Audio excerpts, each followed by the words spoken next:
In 1968, Dr. King was assassinated and Chicago was set ablaze. McDonald's franchises sat empty and they needed a plan. Operation Breadbasket had one. Put black owners in black neighborhoods. So in December, Herman Petty became the first black operator of a McDonald's franchise in Chicago, and it worked. More black operators followed, and a pipeline was created. But there was a catch. McDonald owned the land, they set the fees, and they picked your lots. So join us today while we talk about how McDonald's created a black franchise empire and everything that it cost. I'm your host, Country Boy. This is One Mic Black History, and if you like stories like this, you can find more stories like this at onemichistory.com. But without further ado, let's get started. After World War II, America built a new life around cars and suburbia and highways. Interstates cut through black neighborhoods. Urban renewal cleared blocks in the name of progress. Banks drew red lines on maps around black homes, and the GI Bill helped white veterans buy homes and businesses at a greater clip than their black counterparts. As factories left the city, steady jobs left too. White flight followed, and with that went supermarkets and many white-owned stores. By the mid-60s, a lot of black neighborhoods had fewer jobs, fewer full-service grocery stores, and very little new investment. During this same time, franchisees loved this new America. They had simple menus, fast service, and big parking lots off the highway. Chains like Holiday Inn, Hojo, and new burger brands were built for drivers and suburbia. So in 1956, McDonald's finance chief Harry Sunborn created the Franchise Realty Company. The company would own the land and the building, and operators would run the store, pay a fee, and rent. That meant steady profits for McDonald's even when the store struggled. Most of the risk sat with the owner. Training got standardized at Hamburger University, and ads were funded through a national pool of operators. The model was simple, tight, and built to scale. So black consumers and leaders weren't silent. Since the 1930s, don't buy where you can't work turned shopping into leverage. The Civil Rights Act of 1964 opened lunch counters, but it didn't open bank vaults. In Chicago, Operation Breadbasket used selective patronage to push grocers, bottlers, and phone companies to hire black workers, place contracts with black firms, and deposits in black banks. Johnson Publishing, Ebony, and Jed featured black buying power and sold the vision of how to reach it.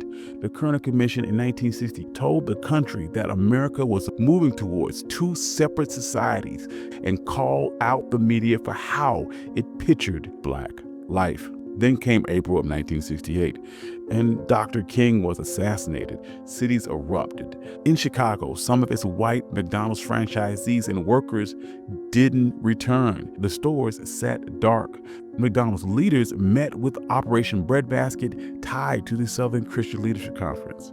Local leaders said, if you want trust here, the owners must be black.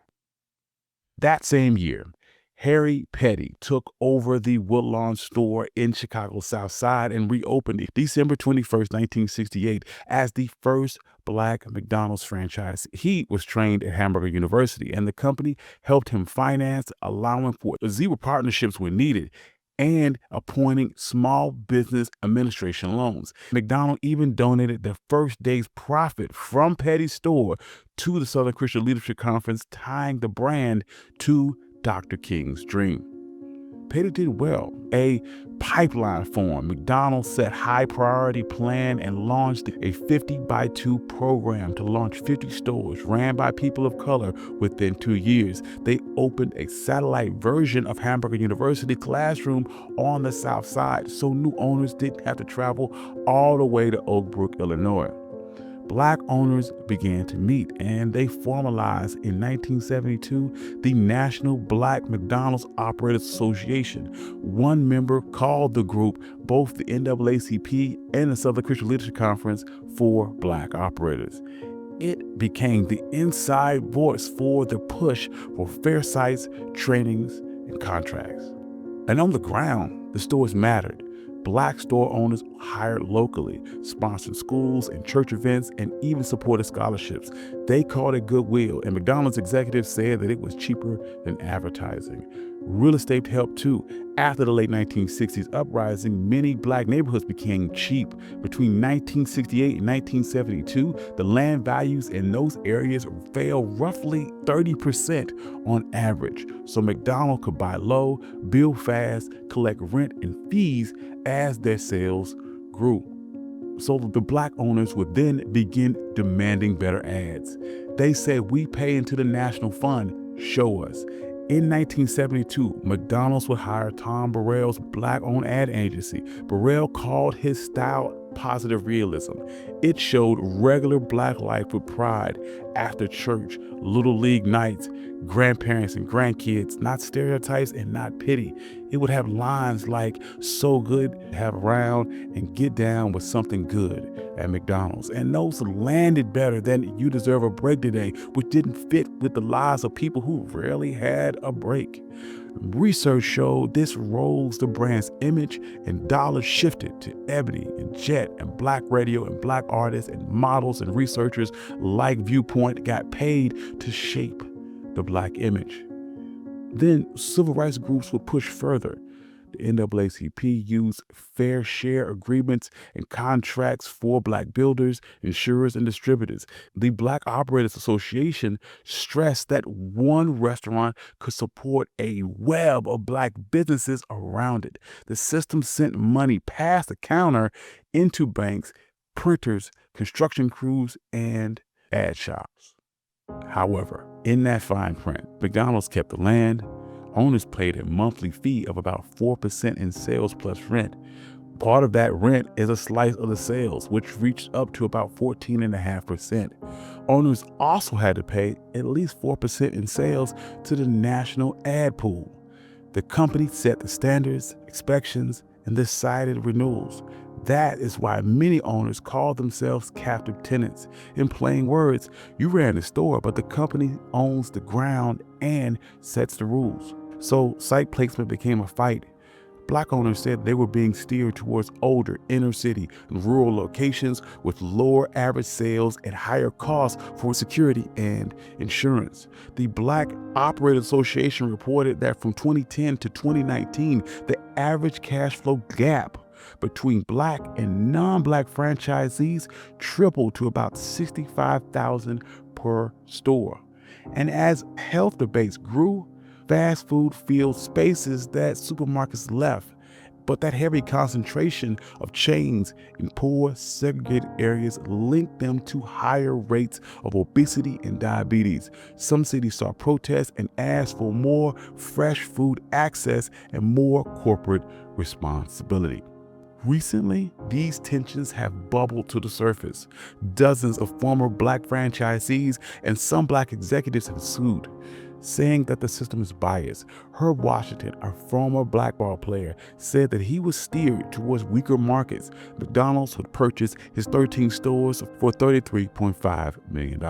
And it was during this time that black franchisees fell from about 400 in 1998 to just 200 today, even as McDonald's doubled its total franchisees worldwide. So why does any of this matter? McDonald's opened up a real pathway to black ownership and middle-class jobs when other industries stayed closed. In the late 2000s, black McDonald's stores reported more than $2 billion in sales. Company leaders said that McDonald's has created more black millionaires than any other corporation. And the ad shift put black families on national TV like it had always been that way. Yet outcomes are uneven. The same real estate and corporate power that made the model work also put a ceiling on it. It set the door and the deal at the same time. Big brands can push capital, contracts, and images to black communities fast.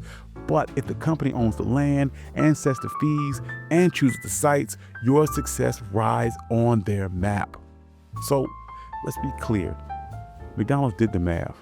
And after 1969, land got cheaper. The company owned the dirt and collected the rent and fees no matter who ran that store. Installing black owners protected their assets, rebuilt sales, and won goodwill.